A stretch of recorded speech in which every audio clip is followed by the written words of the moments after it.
But strikes are not made with words. Such things are not announced. The missiles will speak for themselves. The U.S. lifts restrictions on how the Ukrainian military can use American weapons as time runs short for Ukraine to improve its position on the battlefield. A look at where the war with Russia stands now and how the Ukrainian people are persisting. We're the leading voice in the Ukrainian Catholic Church. We speak to a family member of a Hamas hostage who met with the Pope just last week. From her, the latest developments on a potential hostage release and how the families are holding out hope for their loved ones' safe return. We live on a farm and we have to take care of it, and there's chores that need to be done. And we visit a Catholic boys' school in Kansas that uses a unique blend of classical education plus farm work to turn boys into responsible and faithful Catholic men. EWTN News in Depth starts now.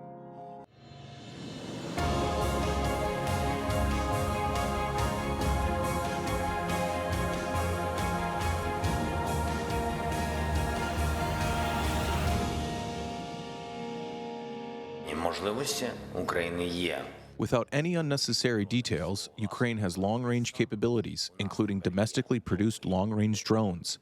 We have long-range Neptune, and more than one. And now we have ATACMS as well, and we will be using all of that. After months of lobbying, Ukraine can now use American long-range missiles in Russian territory.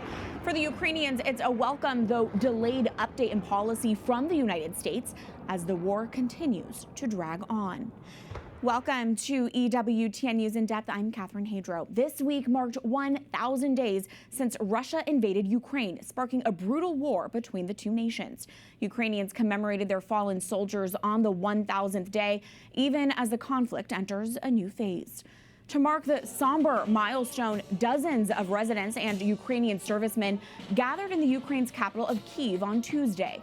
In honor of those killed in the war, they lit 1,000 candles under the city's iconic Motherland Monument. As Russia shows no signs of letting up and an exhausted Ukraine faces numerous setbacks, will the U.S.'s new weapons policies shift the war, or is it too little, too late?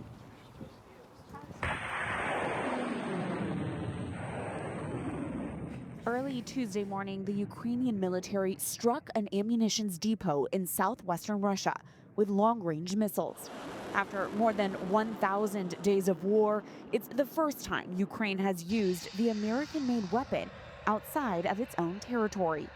The Army tactical missile system, called ATACMS, can hit targets up to 190 miles away. It's a small one, but it has essentially, in layperson's term, it's a bigger bang. It's also coming down at as it's a ballistic missile, a difficult angle and at very high speed. And it is also precision guided. The Institute for the Study of War says more than 225 known military targets in western Russia, like logistical hubs and munitions depots, are in range of the ATACMS. And it's one of the most lethal weapons that the U.S. has in its arsenal. And if the Ukrainians can use it the same way that the U.S. would use it in a similar situation, then it could very much change the way in which the war is being fought right now. Ukraine has asked the United States for these weapons since the early days of the war, but its ally refused out of concerns of escalation. Last year, the White House agreed to send hundreds of ATACMS to Ukraine, but on the condition that the country only uses them for defense on its own land. Zelensky has spent months asking for permission to use the missiles in Russia. So what made President Biden finally relent on the policy? Many analysts point to the setbacks Ukraine has experienced on the front lines. The way to think about this is both sides probably can't sustain this war at its current tempo and cost. Yeah, but Russia can sustain it a bit longer at the moment. Though it has not accomplished its goals, Russia has advanced a mile a day in the southern Donetsk region, its fastest pace since the early months of the war. In Ukraine, faltering recruitment and low morale only exacerbate the struggle against Russia's unrelenting pressure. Cedric Layton, retired Air Force colonel, says the final push for a policy revision came last month when thousands of North Korean soldiers arrived in Russia to help on the front lines. What the Biden administration is signaling is that that kind of addition to the Russian war machine is unacceptable to us. We don't want foreign troops coming into Russia, supporting the Russian war effort. And the North Koreans are the first ones to do this overtly, at least. Ukraine fired its first round of ATACMS in Russia just 2 days after the policy change, though Russia says the facility targeted sustained no damage. In response, the Kremlin intensified its threats and lowered its official threshold for using nuclear weapons. The president mentioned this several times. If long-range missiles are going to be applied from Ukraine into Russian territory, it will also mean that they are operated by American experts, military experts. And we will be taking this as a qualitatively new phase of the Western war against Russia, and we'll react accordingly. Despite these threats from Russia, a lame duck Biden is doing everything he can in his last months on the job to provide support for Ukraine before President-elect Trump enters the White House and possibly changes course on the United States' support for the nation. Just days after relenting on ATACMS, Biden also authorized delivery of controversial anti-personnel landmines, as well as another $275 million in security assistance to Ukraine. Many analysts say the aid comes too late. They will make a difference. Every successful strike does. But I think the maximum effectiveness of these type of systems has probably passed. Dara Masico, senior fellow at the Carnegie Endowment for International Peace, says the ATACMS can provide some relief to Ukraine's forces. I think what it will allow the Ukrainians to do is take some of that pressure off Russia's on-the-ground offensive or counteroffensive that they are initiating right now. But ultimately, I don't know if the number supplied to the Ukrainians is enough to really give them full breathing space up there in Kursk. In response to Ukraine's use of both American and British missiles capable of striking deeper into Russia, the Kremlin, for the first time, fired a new intermediate-range ballistic missile at Ukraine on Thursday. These are images of the missile debris from the attack on the city of Dnipro. The experimental missile is capable of carrying either conventional or nuclear warheads, but was not loaded with a warhead this time. The Pentagon confirms the U.S. was notified ahead of the launch through nuclear risk reduction channels. Joining us now to discuss these latest developments and to share the voice of the faithful in Ukraine is Archbishop Borys Gudziak, Archbishop of the Ukrainian Catholic Archeparchy of Philadelphia. Your Excellency, thanks for joining us. This week marked 1,000 days since Russia's full-scale invasion of Ukraine. I first just want to get your reaction to this somber milestone. There's great pain and great wounds in our people, in our church. At the same time, there's great gratitude. Most observers internationally, and particularly Putin, thought Ukraine would fall in a matter of 3 days or 3 weeks. And now 3 years later, the people still keep standing, defending their God-given dignity, their freedom, their democracy. And so it is a time of mourning. Hundreds of thousands of people have been killed. Over 60,000 people have amputations. 15,000 miles of roads have been destroyed. 4,000 schools, 2,000 hospitals, 14 million people displaced. So there's great suffering, great trauma, which will be lasting. But there is also the sense of courage and gratitude for God's graces that Russia has not occupied all of Ukraine and that the country is still free. And what was a major development this week? With about 2 months left in office, U.S. President Biden authorized the first use of U.S.-supplied long-range missiles by Ukraine for strikes inside of Russia. From your perspective, how significant of a development is that? Well, I'm not a military expert, and want peace and a just peace, and that's what all Ukrainians want, first of all. But as long as Putin continues a genocidal war, it's important to be able to defend yourself. If you go into a subway and see some old lady being beaten up, you're going to go defend her. And that's the basic reflex in Ukraine. It's just that simple. They don't want anything Russian. They don't want anything from the Russians. Just leave us alone. Let us live. Let us breathe. And the problem has been that the help for Ukraine has been kind of partial. Well, we'll help you not lose, but we don't really want you to win. And we will dictate in this boxing match that you will not be able to use your left arm. It's going to be tied behind your back. And we're actually going to announce that before the next round. So it's been a lot of people have died because Ukraine has not had the instruments to protect itself. And it needs to protect itself because a Russian occupation is equivalent to genocide and war crimes, as history has shown and as the last 3 years have demonstrated. As you well know, here in the U.S., we're in the midst of this presidential transition. Can you give us a sense, how are Ukrainians feeling about President-elect Donald Trump's upcoming term in office? And do you have a message for the president-elect as it relates to future action he might take on Russia and Ukraine? Well, I had a chance to chat very briefly with President Trump before the election, and I encouraged him to go there immediately. And I think if he went now before the inauguration, for example, with a group of religious leaders on a humanitarian mission, he would see for himself what is happening on the ground.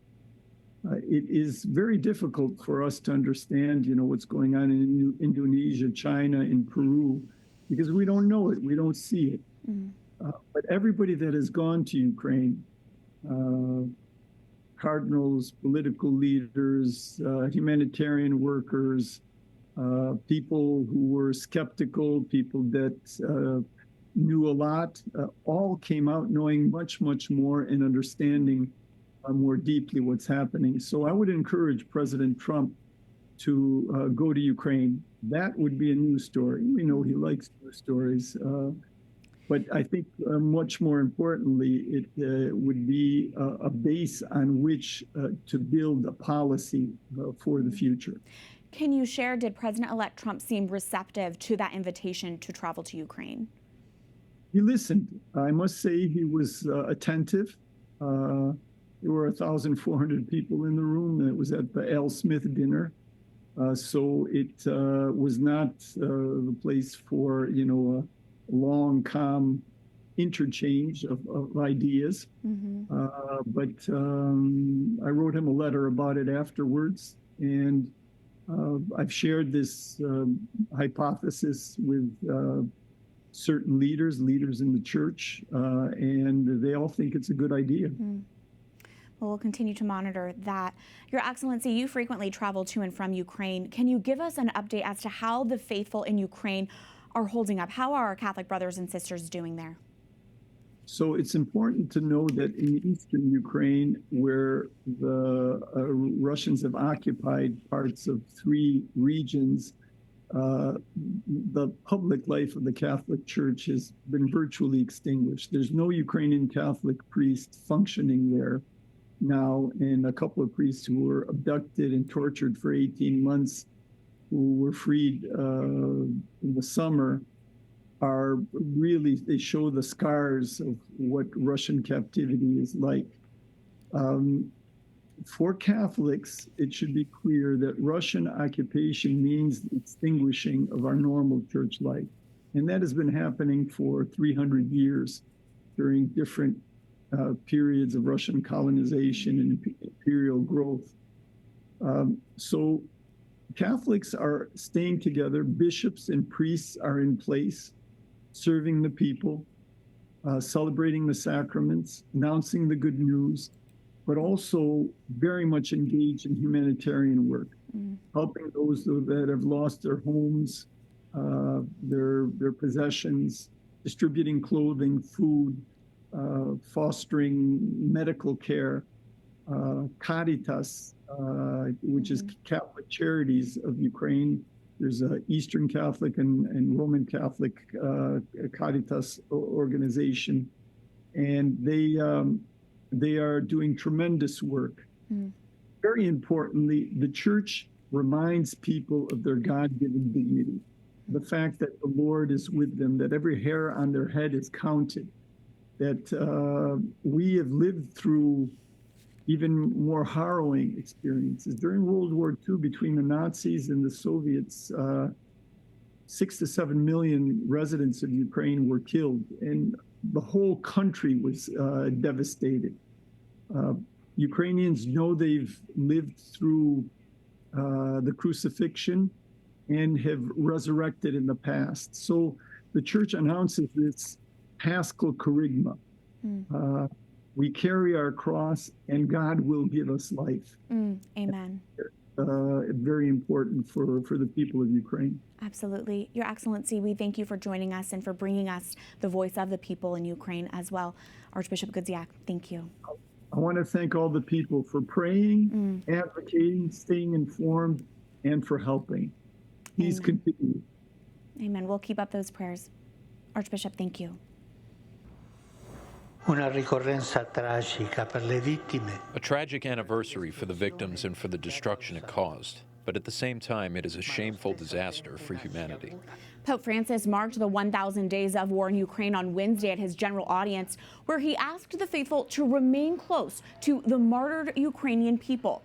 In the front row in St. Peter's Square was First Lady of Ukraine, Olena Zelenska. The two held a private meeting earlier that morning and exchanged gifts. Later that day, Cardinal Matteo Zuppi, the papal envoy for peace between Ukraine and Russia, offered a special mass for peace in Rome, praying for what he called an end to the madness and a commitment to lasting peace.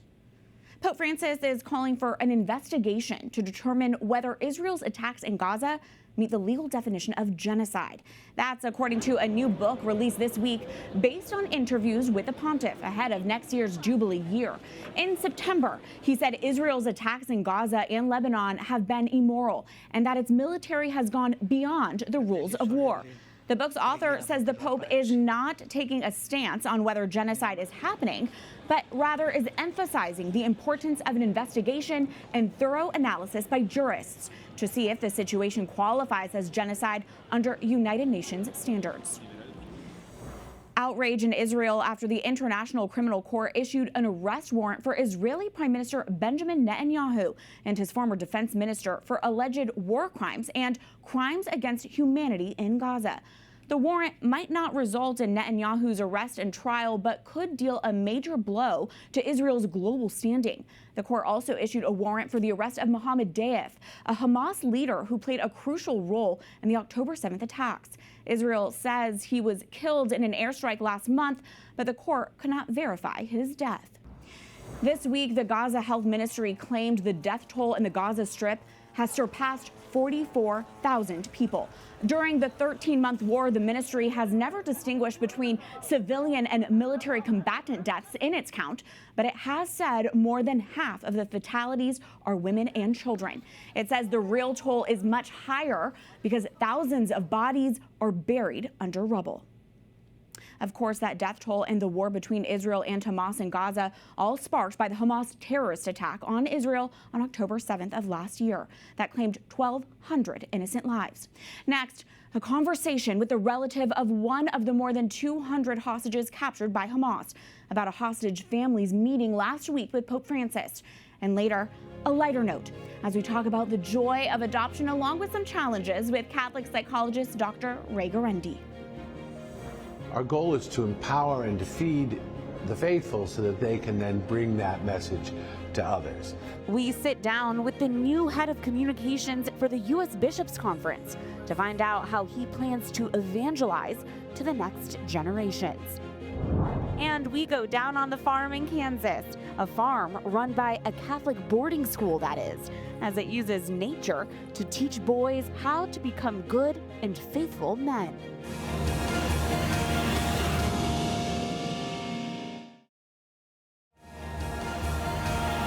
As hard as it is, as expensive as it is, we need to make a deal to bring everyone back. That should be the most important thing in our lives today. A deal is needed, and it's needed now. That's the message former hostages who were held by Hamas and relatives of others still in captivity brought to the Vatican last week. Pope Francis received them for an emotional meeting where they shared personal stories and asked for his support in bringing the remaining 101 captives home. One of the family members who met Pope Francis last week was British-Israeli filmmaker Sharone Lifschitz. Both of her parents were taken by Hamas on October 7th of last year. Her mother, Yocheved, was freed 17 days later, but her 84-year-old father, Oded, remains in Hamas's captivity. To share her father's story and her experience meeting Pope Francis last week, Chiron joins us now from Tel Aviv. Chiron, thank you so much for joining us. First, can you tell us about your father, Oded? What do you want us to know about him, and what's the latest information you have on him? The latest information is a year old. We know he was alive in Gaza when he arrived there. He was injured in his hand when the terrorists attacked my parents' home, but he survived it miraculously, and he was in Gaza alive. Since then, we don't know. My father spent a lifetime working for peace among nations. He spent a lifetime caring for the weaker people in society, for dignity for all, for Palestinians and Israeli, for a future for our kids from both sides. My father is 84. My mom is 86. Pope Francis is 88. I came with my mom to the Pope to ask him to help us, both in action and in prayer, to bring back our loved ones home. Was that your main message to Pope Francis last week when you met with him at the Vatican? Absolutely. It was incredibly emotional and moving to meet the Pope. He is a Pope I greatly admired as a person for a lifetime of working for very similar causes to my parents, who are peace activists, actually. And so I felt there was a huge affinity between him and my mom. He knows who my mom is. He knows what she stands for. And I think they really share an outlook about the importance of looking after all of us together. And I think he really connected with the plight of my father and the other 100 hostages. I think he also feels very strongly towards the suffering of Palestinians. And I think this is not exclusive. You can feel incredibly heartfelt emotions towards both sides. Are there any other details you can share with us from that meeting? Did Pope Francis say anything specific that stood out to you in particular? He said a few things, but for me, maybe the most emotional moment was towards the end, when he suggested that we all sit calmly together and pray, each in his own way. And I feel sometimes there's been so many words said over the last 412 days, and the pain somehow is there. And sometimes in the silence and sitting with him in prayer for a minute or two, there was maybe more was passed. He really wanted to make sure we know how much he cares. He really wanted to know that he thinks about us and pray for our loved ones every day. And Sharon, just days after your Vatican meeting, there was an excerpt from a new book by Pope Francis that was released. And in this book passage, Pope Francis calls for an investigation to determine whether Israel's attacks in Gaza constitute a genocide. These comments, they've drawn sharp criticism this week, and I wanted to give you a chance to react as well. Did you hear about this, and were you surprised by these comments?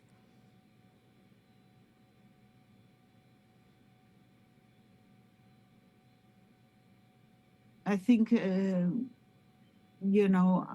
I think the word genocide is a big one. I think the tragedy of the Palestinian people has as much to do with Hamas and what Hamas has done to its own people. The way Hamas has used its own population as human shields is heartbreaking. all of us that believe in the sanctity of life, in the possibility of people for redemption in a way, are heartened by what is happening. I don't know if the word genocide doesn't move away from what really is happening, which is that the Hamas itself is ready to sacrifice so many of its own people to put its infrastructure within civilian infrastructure within churches and hospitals and mosques and schools. And that they were ready to commit such an atrocity. 57 people of my kibbutz were murdered on that day. 77 were taken hostage, including very, very elderly people, including my parents. This is not an action of somebody who believes in life.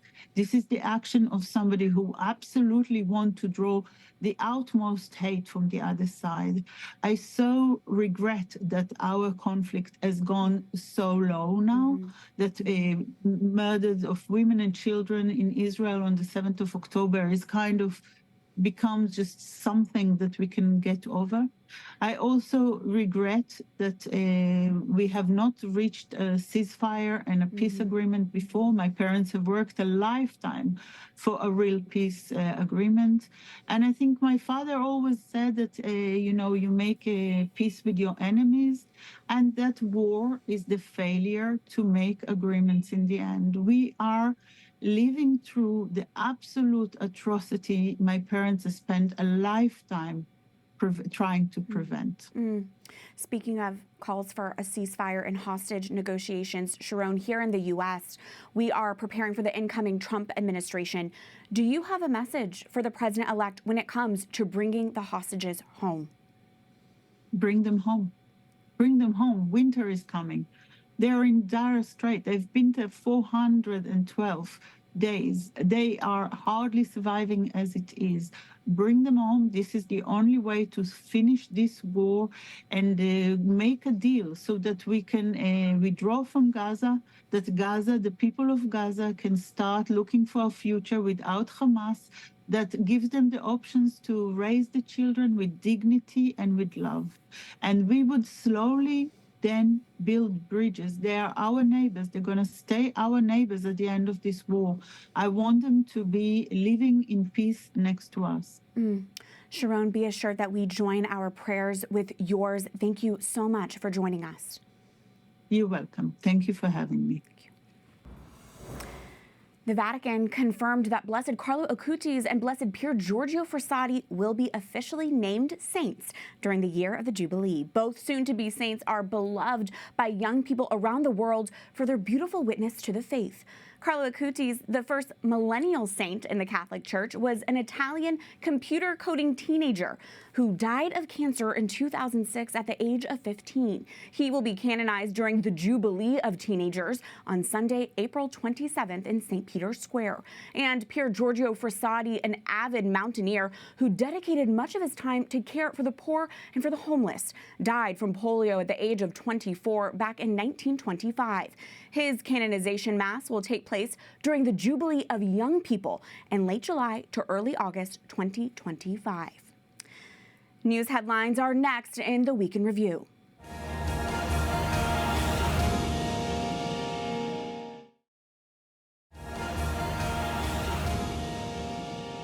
The latest from the presidential transition tops the Week in Review.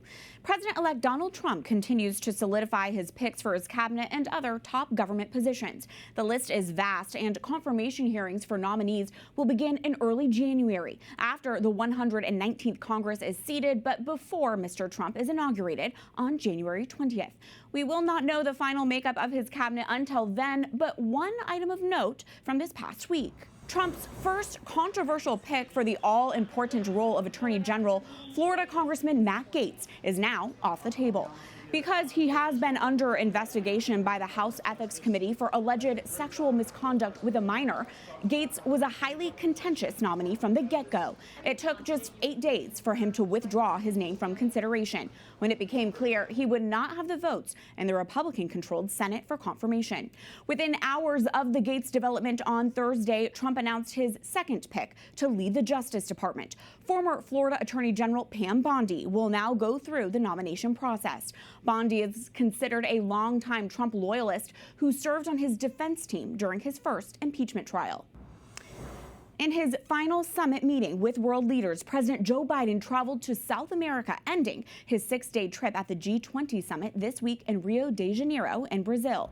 The leaders of the 20 countries with the world's biggest economies issued a joint declaration calling for a global pact to combat hunger, more aid to war-torn Gaza, and an end to hostilities in the Mideast and Ukraine.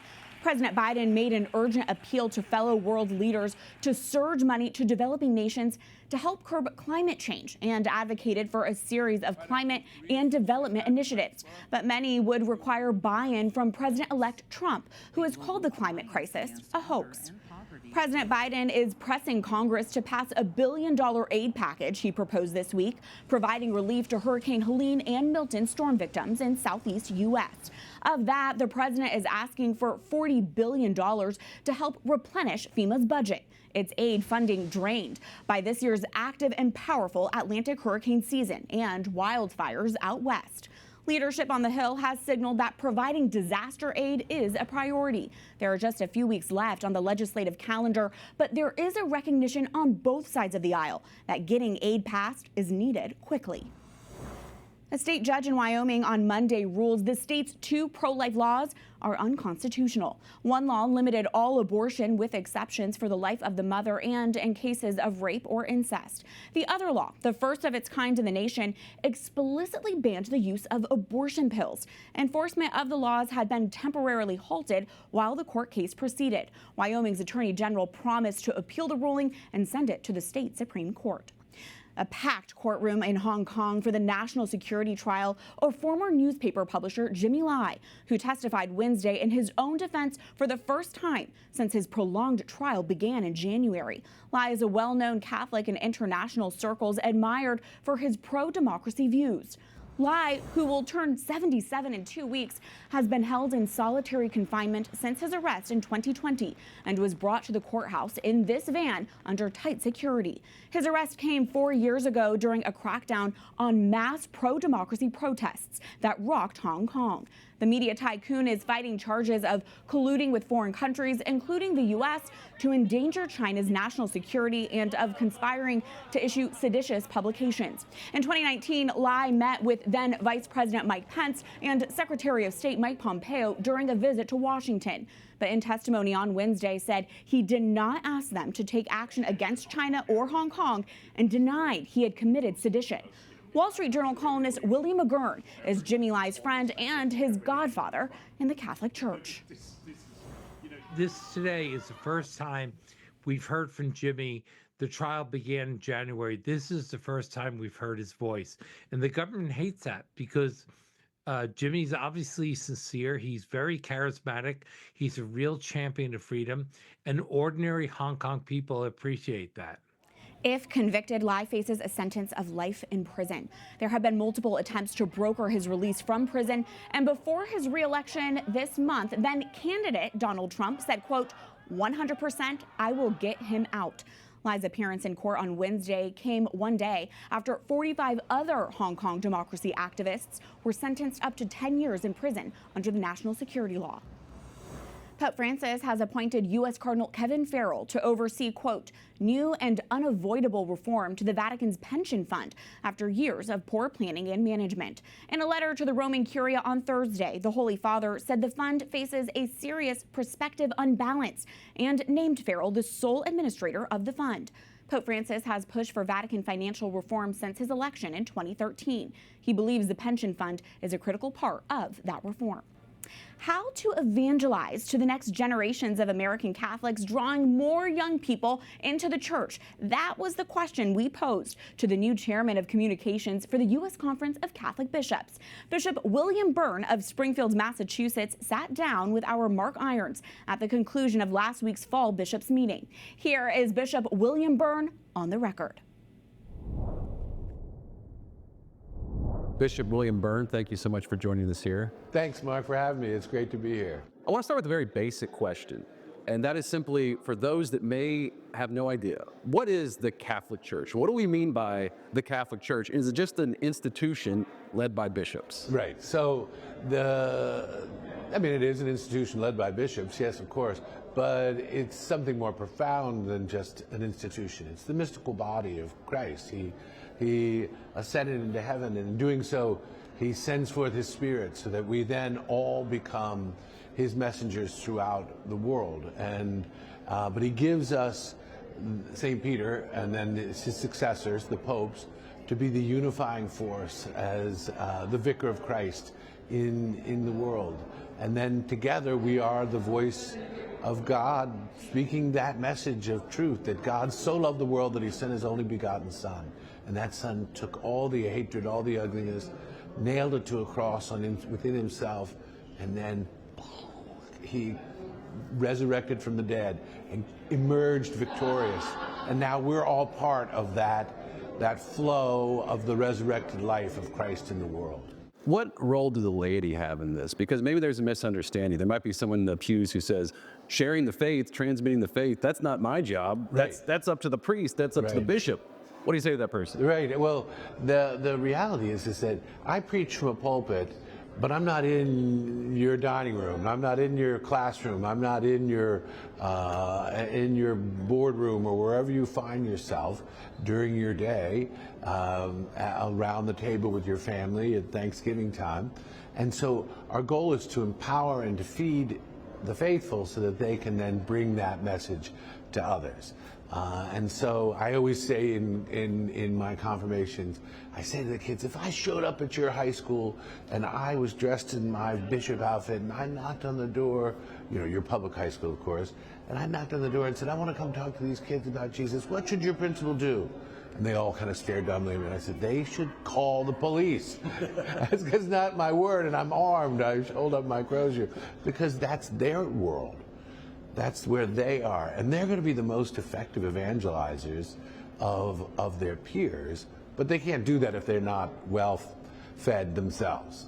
You are now the chairman of the U.S. Conference of Catholic Bishops Committee on Communications. For those that don't know, what is this U.S. Conference of Catholic Bishops, and why should they care? So there's the body of bishops around the world, and then each nation, or sometimes they're groups of regions, will have a conference of bishops where the bishops meet, discuss ideas. It's sort of like the best practices. How do we come together? How do we present a unified voice of most effectively bringing the message of salvation to the world, in particular to our local world and to our local church, and meeting the needs, being able to pivot.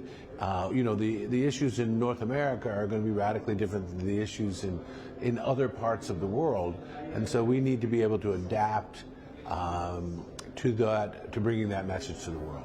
Why do you think your brother bishops elected you to be head of the Committee of Communications, and what do you hope to bring in this role? Good question. That's a great question. I think only the Holy Spirit knows it, but somehow I ended up as the chairman of communications, and I think this is a really great opportunity for us. Very often we've been very document heavy, producing amazing statements and documents and teachings, applying the gospel to the local circumstances. But people aren't sitting, if you walk through the airport, they're not all sitting there reading their documents. Reading a 30-page doc.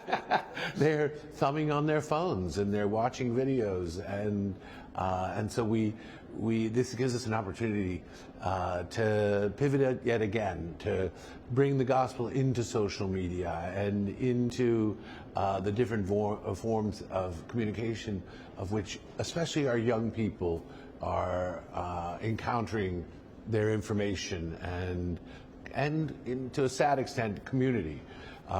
So our goal, I think, is always not to have people on their phones, is to get off your phones and to go live a life, but a way of reaching them is to find that going into the marketplace of social media and the internet and places like that. Absolutely. I want to ask you about that.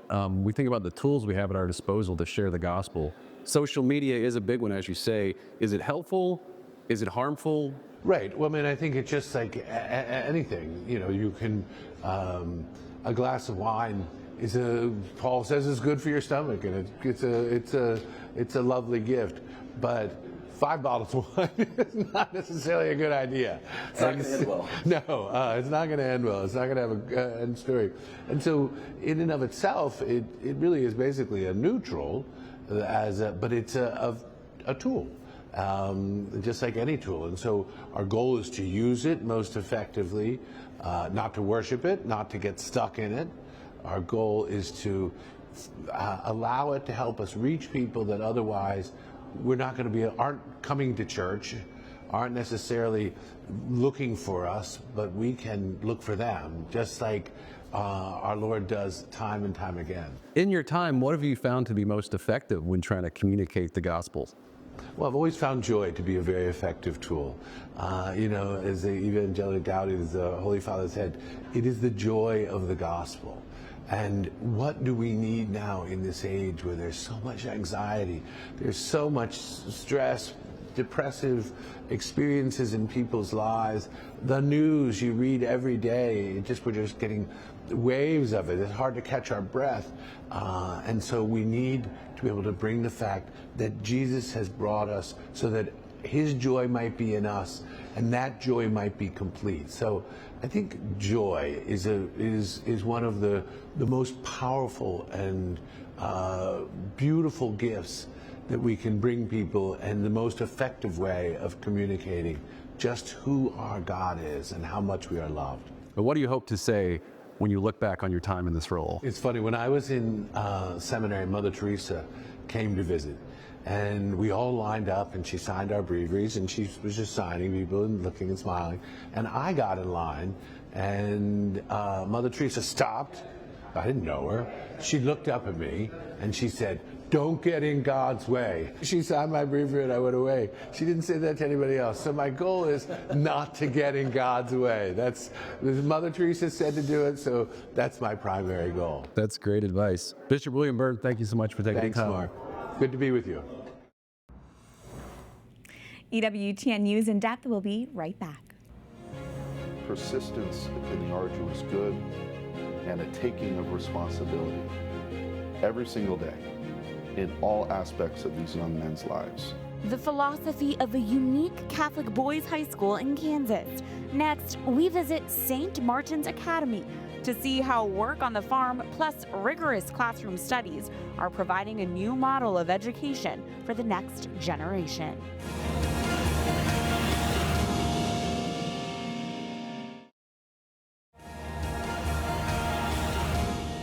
It's been a little over a year now since Pope Francis published his apostolic exhortation on man's relationship with the environment, a follow-up to Laudato Si called Laudato Deum.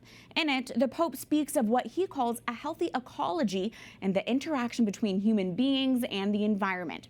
Well, there's a boarding school in the southeastern corner of Kansas immersed in nature that's putting that into practice. Reporter Alan Holdren tells us it draws on hands-on activities and medieval education techniques to give boys a deep understanding of God's word and God's creation.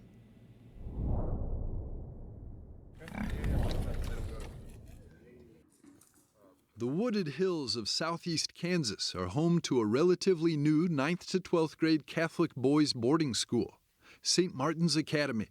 For going on 7 years, it has combined classical academics with a working farm, where the students do much of the work and are free to be boys. The Benedictine motto of Ora et Labora really it sets the tone and the rhythm of life here. They've got daily chores, daily mass, classes 4 days a week, and they dedicate 1 day a week to other projects. No computers, televisions, or cell phones are allowed here. They want an adventure. They don't want to be sitting down looking at a screen. They want to be in motion, and they want challenges. They want obstacles, and they want to tackle those things together. Battle for Phoenix, dude. Oh my God. In a lot of ways, we see our role here at the school as being preparers of the soil. We have to get the soil right. God is the farmer, and these boys, these seeds, they need rich soil to grow in. Founder Daniel Kerr turned his family farm into an educational institution.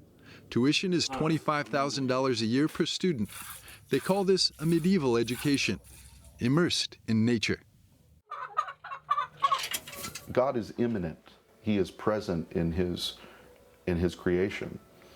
And we are meant to engage him in his creation through our senses.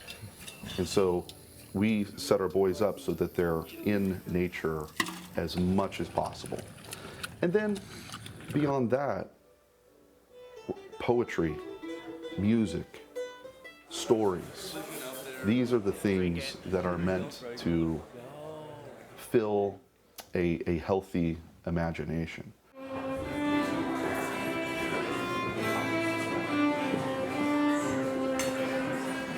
The vision of the school is perhaps best on display during its annual celebrations of the November the 11th Feast of St. Martin, an ancient feast known as Martinmas. The boys actually put their own hearts and souls into it, and so as that, it makes you have more gratitude towards the gift that you're given, the gift that you've worked towards, that your own hands have had a part in making, and you get to see the work and the beauty of God's creation come through from the animals every day to the table, and then get to enjoy that with friends, good friends, family, and brothers. Fittingly, not only do they prepare the banquet for their patron saint's feast day, but they serve it, and family members come from all over the country to share in the feast, just as they share the St. Martin's educational vision for their children. The whole idea is that they want to inculcate wonder, which is the font of wisdom, as sacred scripture tells us. So we wanted that for our boys, just to be able to have this great love for learning, just wedded to the real, to nature, and to hopefully have that inkling, that curiosity develop into a love of God and a love of His church. He's surrounded by other young men that are trying to live the faith well and are really all in on the message and the theme of the school. For him, kind of cemented what we were already trying to build. It kind of reinforced it for him, and brought it to life, and has helped him to mature as a young man, spiritually and physically and academically, just across the board. It's been great. The students are all in, and not just for the homegrown, homemade food. A condition to their being here is that they have to want to be here, and you quickly see what a difference that makes. This is not a college prep school, but I would say it is a life prep school because it forces you to be able to manage those things that you want to be good at. You're in a bunkhouse with all your friends 24/7, and it's very easy to just hang out with them if you want, and it's very real to have to separate yourself and get some studying done if that's what you want. One of the greatest things about the school in my eyes is just the spiritual life and the opportunity for growth. The chapel's right there. Jesus is always there. It's just so nice. We have mass every day, confession, weekly holy hour. It's just really great for spiritual life. Take some notes. I want you to take a quick The school is full to its 65-man capacity. There's an incredible buy-in for this model, where the right relationship with the Creator and creation is at its core. At St. Martin's Academy near Fort Scott, Kansas, Alan Holdren, EWTN News in Depth. The school is popular. Next year's incoming freshman class is already full. And though just 7 years in existence, St. Martin's Academy is already the twice defending Kansas State champions in rugby. Next, a family of 10 children, enough to man a sports team of their own. As we celebrate National Adoption Month, we talk to the father of this brood, Catholic psychologist Dr. Guarendi, about the joys of adoption.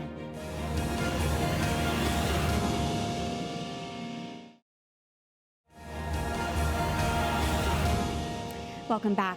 Every November marks National Adoption Month, a chance to acknowledge families blessed by the gift of adoption and to raise awareness of the need for both foster and adoptive families. To discuss this next topic, our guest brings us both his personal and professional lens on adoption. EWTN's own Dr. Ray Guarendi of the Doctor Is In radio show and Living Right with Dr. Ray television program is a Catholic clinical psychologist who is also an adoptive father of 10 children. Dr. Ray, it is so good to have you, and I'm sure we could speak at length about your family's own personal adoption journey, but do you mind first summarizing how you and your wife discerned to adopt 10 children at that? I came home from Cleveland Clinic. They said if you have children conceived, go on TV talk shows. Well, Catherine, in sort of a way, I am on a TV talk show with you guys. So, in fact, we said, hopefully we can adopt one, maybe two. And we realized at that time, if you're willing to go across race, or if you're willing to adopt more than one at a time, or older kids, or special needs kids, you can get them a lot quicker. That's beautiful, and we're seeing these beautiful photos of your family right now. And as you mentioned, you and your wife did adopt children from various backgrounds and ethnicities. Can you speak to what your experience of specifically interracial adoption has been like for your family? Absolutely no difference whatsoever, Catherine.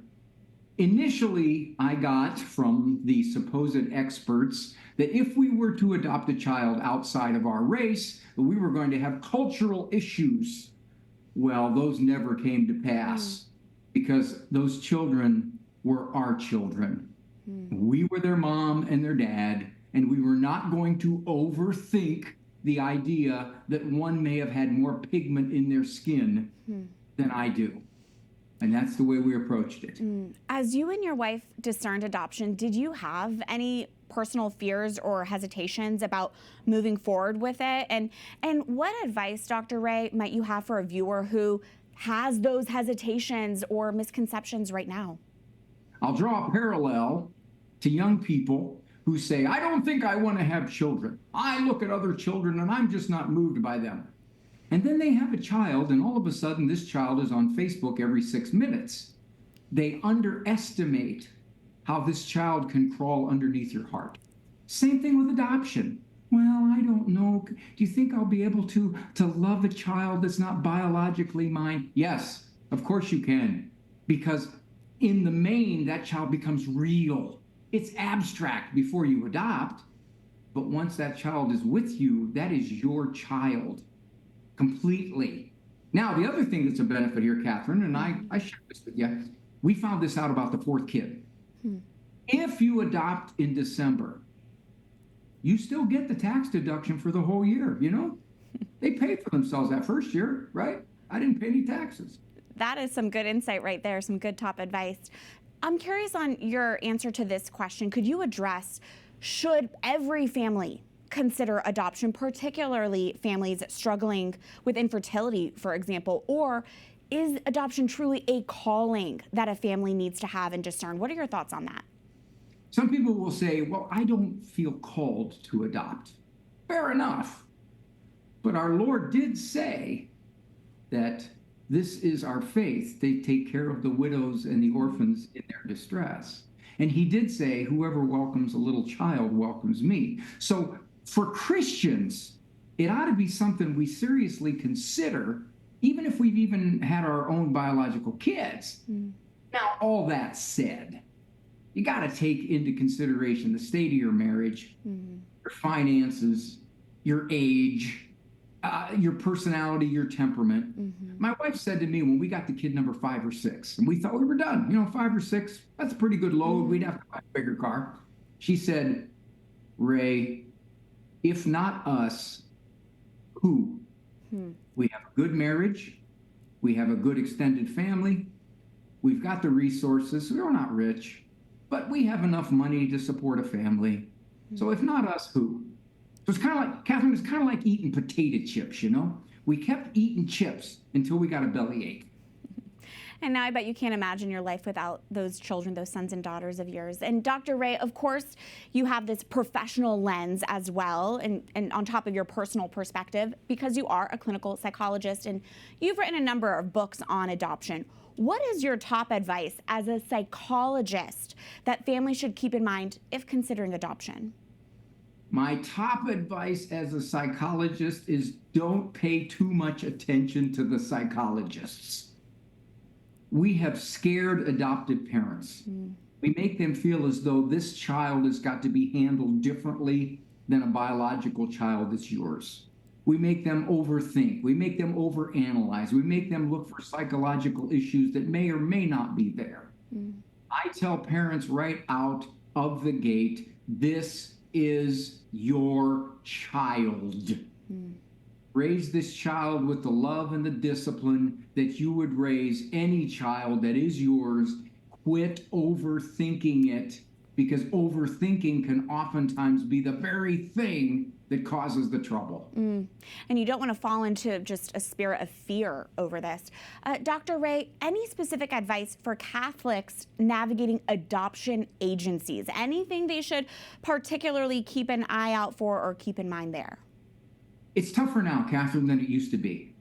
When we adopted some 30 years ago, if you were willing to adopt across race, you could adopt tomorrow. Well, now the number of children available for adoption is dramatically less. And oftentimes these kids are at risk. They've been drug or alcohol exposed in the womb. They're from overseas institutions. They are older and they've been in multiple foster care placements. So these are kids that have had a tough time biologically in the womb and shortly thereafter. And I tell parents, brace yourself in case the kids give you a bumpier time growing up. That can happen. But you're still there as the parent. Some of my kids have been dramatically drug exposed. And as a result, it took them a lot harder to form a conscience. They were slower in developing. Okay, that's my kid. That's who I'm going to deal with. I recognize that. If they steal something from a drugstore, I'm going to deal with it. We bring it back, we handle it, we take care of it. I don't run screaming into the woods because they committed some behavior that I think, oh no, are they going to be on Springer now 22 years ahead? So that's the one thing I would tell parents. If you're going to jump into this wonderful, just know that if you have some turbulence in the child growing up, that's to be expected, and that's why you're there. Well, that is some great advice. Dr. Ray, thank you so much for joining us. You're welcome. And if you'd like to hear more from Dr. Ray Guarendi, he brings his professional psychologist advice to EWTN News Nightly next week. He'll tell us how to have hard conversations during the holidays on the EWTN News Nightly Thanksgiving special next Wednesday at 6 p.m. Eastern. And that does it for this edition of EWTN News in Depth. I'm Catherine Hadro. Join us again the week after Thanksgiving for news and reports important to your Catholic life. Until then, God bless.